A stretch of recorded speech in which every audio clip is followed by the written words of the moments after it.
Ok, normalement c'est la dernière vidéo tournée sur fond vert. Normalement, s'il n'y a pas une autre breaking news, mais normalement on devrait être plutôt tranquille. Aujourd'hui on va parler du deuxième film d'Alec. Donc je vous rappelle un peu l'histoire de ces films, du coup vite fait. Et si vous n'avez pas vu la première vidéo, n'hésitez surtout pas à aller la voir. Ça raconte l'histoire du premier film d'Alec. Là on va pas en parler aujourd'hui. Donc pour la petite histoire, ces films étaient sortis en 1966 et 1969 si je me trompe pas. Et ils ne sont pas canons, je vous rassure, mais ils racontent l'histoire de deux épisodes de la série qui eux sont canons, du premier Docteur, qui sont en fait les deux premières histoires avec les Daleks de toute la série. Et donc aujourd'hui, ça raconte l'histoire du deuxième épisode qui s'appelle Dalek Invasion of Earth, et qui est aussi par conséquent la première histoire d'invasion extraterrestre de Doctor Who, et en plus d'invasion Dalek. Bon, par contre, le film s'appelle Dalek Invasion Earth 2150 AD, qui veut dire l'invasion Dalek sur la Terre en 2150, qui est aussi l'année où se passe l'épisode, mais bon, c'est pas dit dans le titre. Et donc, ces films qui sont sortis en 1966 et 1969 ressortent cette année en 4K en France. Voilà, donc c'est ces deux steelbooks. Vous pouvez les trouver dans n'importe quel espace culturel en France. Et il y a la VF dedans. Bon, la VF est pas folle, c'est la VF de l'époque, mais elle est dedans. Il y a même la VF allemande, pour ceux qui parlent allemand.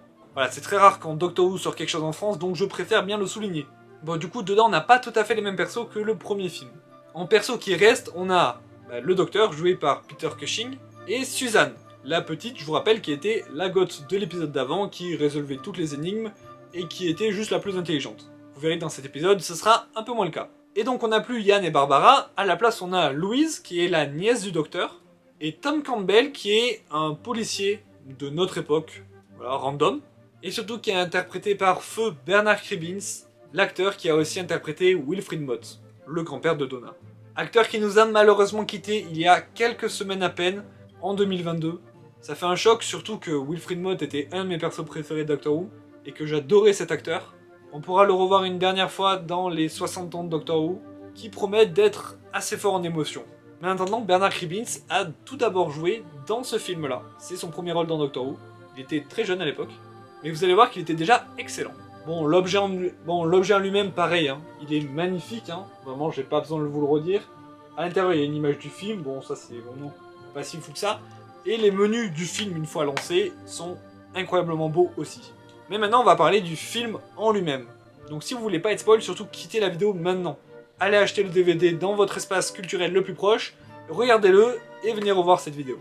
Le film commence sur l'époque contemporaine, bon, bah, c'est plus la nôtre du coup, hein, c'est les années 60. Mais voilà, ça commence à cette époque, où un policier, interprété du coup par Bernard Cribbins, Tom Campbell, se balade et croise une vitrine avec des annonces de voyage. Et à ce moment-là, quelqu'un dans une voiture, qui semble stressé de voir ce policier, sort et commence à taper Tom. Et en fait, on apprend que c'est le complice de quelqu'un qui est en train de braquer une banque. Les deux complices s'en vont, et Tom, sonné, désemparé, cherche de l'aide, et finit par tomber sur une cabine téléphonique bleue. C'est le TARDIS. Effectivement, il rentre et il tombe sur le Docteur, Louise, Suzanne, et dans les pommes. Et là, il y a le générique, et je sais pas trop pourquoi, et on retrouve le Docteur et toute cette team-là en l'an 2150, sans aucune raison, juste ils ont kidnappé le policier. Ils s'étaient pas poursuivis par quelqu'un, ils ont pas fait d'erreur sur les calculs, ils ont juste décidé, une fois qu'un policier vient de s'évanouir chez eux, de partir dans le futur. Je n'ai aucune idée de pourquoi, mais bon, ils l'ont fait. Sauf que là, tout est dévasté et désert. Alors ils comprennent pas trop, parce que c'est le futur quoi, c'est censé être grandiose et tout. Là, ça ressemble plutôt à une apocalypse. Suzanne, qui essaye voilà, de chercher un peu des indices ou quoi que ce soit, fait accidentellement tomber plein de débris sur le TARDIS, qui ne le casse pas évidemment, mais qui bloque son passage. Voilà, petite technique pour faire en sorte qu'il ne puisse pas s'enfuir de cette situation. Dans l'épisode d'ailleurs, c'est un peu pareil mais pas tout à fait, Suzanne ne cherche pas des indices au sol, mais grimpe quelque part pour essayer de voir plus loin. Et d'ailleurs en tombant, elle se fait mal à la cheville. Là aussi, mais j'ai l'impression beaucoup moins, parce qu'elle peut quand même marcher. Alors que dans l'épisode, elle boite vraiment, elle a vraiment très mal à la cheville. Du coup, ils se séparent de manière très genrée, hein. Les filles d'un côté, les garçons de l'autre. Donc le Docteur et Tom partent explorer le bâtiment qui est à côté, parce que les années 60 et le sexisme, les filles ne peuvent pas aller partir à l'aventure. Du coup, elles restent au TARDIS pour être protégées. Sauf que des deux endroits, c'est le moins safe en plus, donc ça marche même pas. Et donc le Docteur et Tom tombent sur un cadavre. Ça ressemble beaucoup à Judge Dredd. C'est pas Judge Dredd. Même si, en fait, vous allez voir, c'est un peu ressemblant. Est-ce que Judge Dredd aurait plagié Doctor Who? Bon, les filles, de leur côté, tombent sur quelqu'un qui leur dit que c'est vraiment pas safe ici et qu'il faut se barrer très vite. Donc, elles se barrent, et les garçons reviennent, du coup, au Tardis, et trouvent personne, du coup. Et à ce moment-là, plein de personnes habillées comme le cadavre, et du coup, Judge Dredd aussi, sortent de derrière le Tardis et les décors, et commencent à tirer sur le Docteur et Tom, qui s'enfuient vers la rivière, d'où sort un magnifique Dalek. Cette scène est plutôt culte pour ceux qui ont vu les classiques, parce que c'est la fin du premier épisode de, cet épisode, l'épisode Dalek Invasion of Earth. Et oui, à l'époque, on n'avait aucun indice sur le fait que les Daleks allaient devenir si importants. C'était juste les méchants d'une histoire, et en plus, ils avaient été détruits. Donc, en voir un dans la Tamise, c'est quand même une assez grosse surprise. Pour le Docteur et pour les spectateurs. Les deux garçons se font donc prisonniers et amenés dans la soucoupe volante. C'est celle-là. Oui, elle ressemble pas vraiment au vaisseau actuel des Daleks, mais c'était leur vaisseau à l'époque. Bon, et là, évidemment, ça va beaucoup plus vite que dans l'épisode des classiques, parce que c'est beaucoup plus court, le film. Mais globalement, du coup, ils sont emprisonnés dans la soucoupe volante. De leur côté, Suzanne et Louise se rendent compte qu'en fait, elles ont intégré la résistance, globalement. Et là, du coup, elles apprennent aussi que c'est les Daleks, ce qui surprend Suzanne, parce que Louise, elle connaît pas les Daleks, globalement, mais Suzanne les connaît. Parce que les Daleks émettent des messages radio, disant globalement que la Terre est dominée par les Daleks et qu'il faut se rendre, sinon vous serez exterminés. De leur côté, Tom, le Docteur et un autre prisonnier vont se faire robotiser. Ah oui, je vous ai pas expliqué, les Judge Dredd, en fait, c'est des robomen. C'est-à-dire que c'est des humains qui ont perdu toute leur humanité pour devenir des cyborgs, globalement. Ils ont perdu émotion, libre arbitre... En fait, c'est des Cybermen. Oui, en fait, les Cybermen n'existaient pas encore dans la série, ils sont arrivés un peu plus tard, mais je vois là clairement une ébauche de ce que vont être les Cybermen par la suite. Bref, du coup, le Docteur, Tom et ce fameux prisonnier vont être robotisés, et d'ailleurs, normalement, dans l'épisode, c'est que le Docteur. Voilà, c'est un petit changement, qui change pas grand-chose en fait, mais je tiens à le dire. Et la robotisation est aussi mieux. Dans l'épisode, globalement, le Docteur est juste allongé sur un lit, et il y a des trucs au-dessus de lui. Là, ils sont debout, ils ont un truc sur la tête, voilà, c'est beaucoup plus logique. La résistance, avec les encouragements de Louise et Suzanne, vont finalement attaquer la soucoupe volante, avec une technique de... Ils font genre, ils sont des robomen en mettant juste le casque des Judge Dredd. Technique qui marche très bien d'ailleurs. Donc ils attaquent, ils sauvent le Docteur et Tom, pas l'autre prisonnier, parce que, je sais pas, il l'aime pas. D'ailleurs, Tom, avec son grand cœur, essaye quand même de sauver le prisonnier, mais bon, il se rend compte qu'il y a rien à faire, et surtout, un résistant lui dit qu'il y a rien à faire, et le prend. Après tout, c'est pas un personnage principal, ouais, je comprends. Et là, il y a un truc qui me dérange un peu dans le film, c'est la musique. Dans le premier film, la musique était incroyable. Là, en tout cas pour la première partie du film, ça colle pas du tout. C'est des scènes d'affrontement entre Daleks et humains, résistance et oppresseurs, et ils nous foutent de la musique de jazz. Pour des scènes de combat, c'est du jazz. Et c'est pas le pire, vous allez voir après. Bon, la fuite de la soucoupe volante est un bordel, ils se perdent tous de vue, ça fait plein de petits groupes qu'on va suivre après, compliquer l'histoire au mieux. Donc les équipes globalement c'est le Docteur avec un résistant, Louise qui se cache dans la soucoupe parce qu'elle n'a pas eu le temps de fuir, Suzanne avec deux autres résistants, dont le chef de la résistance qui est en fauteuil roulant, ce qui n'a pas d'importance dans ce film, mais qui avait une importance dans l'épisode de la série, je vous dirai pourquoi après. Et Tom qui reste dans le vaisseau parce que au début il cherche Louise et après du coup il peut plus fuir parce que il y a plus personne. Du coup les Daleks re-rentrent. Et ce que je trouve très intéressant aussi c'est la couleur des Daleks. Cette fois ils ont tous plus ou moins la même couleur et ça a du sens vu que c'est une équipe d'invasion. Il y aura deux Daleks je crois qui ont des couleurs différentes selon leur grade et ce sera beaucoup plus tard dans le film. Par contre ils tirent toujours cette fumée horrible. Bon c'est pas grave. Et ensuite on a des scènes vraiment marrantes et incroyables grâce au talent de Bernard Cribbins, où Tom se fait passer pour un roboman pour survivre dans la soucoupe. Donc il enfile un casque, il avait déjà la tenue parce que c'est la tenue qu'on leur a mis quand ils allaient se faire robotiser. Et du coup il est dans une équipe de 7 autres robomen et il essaye de les copier, mais du coup il est toujours en retard, il est maladroit et vraiment le talent de Bernard Cribbins se fait ressentir à ce moment-là. Il est drôle parce qu'il est maladroit et tout, mais c'est plus subtil que Yann dans le premier film, qui était juste burlesque. Et surtout il fait tout ça pour essayer de sauver Louise, qu'il pense encore en vie. Bon, elle est vraiment encore en vie, donc pour le coup, il pense bien. Bon, et là, on arrive à la deuxième partie du film, où ils vont tous essayer d'aller dans une mine.